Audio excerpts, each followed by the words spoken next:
আরে বাস, গাড়িটা তো হেভি। বাড়া, আমার কতদিনের স্বপ্ন এমন একটা গাড়ি কিনবো। আর বালের একটা বাবা পেয়েছি, কিছুই কিনে দেয় না। এই, গাড়ির কাছে কি রে?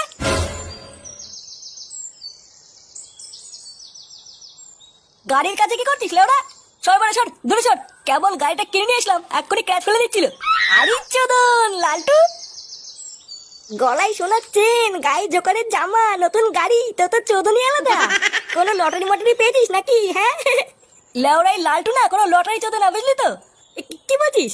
তাহলে কি করে কিনলি? ব্যাটিং ব্যাটিং, এই আইপিএল এ ব্যাটিং করে কিনেছি। ব্যাটিং? এই মেরেছে, এটা আবার কি? এই বাড়া, ব্যাটিং আবার কি জিনিস? ও বাড়া, তুই বুঝবি না, আইপিএল এর টিমে টাকা লাগাতে হয়। যদি টিম জিতে যায় তাহলে ডবল টাকা। এ বাড়া, কি বলছিস? এইভাবে টাকা ইনকাম করা যায়? তো না গেলে কি এত কিছু পোঙা মেরে আসবো নাকি? এই বাড়া, তুই যা তো যা, সকালবেলা মাথা খারাপ করিস না। এমনিতেই তোর মতন বাজার গরিব মানুষকে আমি ঠাপাই না, বুঝলি তো? এই খানকে ছেলে বলে কি রে? না, আমাকেও দেখছি এই লাইনেই নামতে হবে। এই মালটাকে বেশি ঘাটানো যাবে না, পরে দেখছি।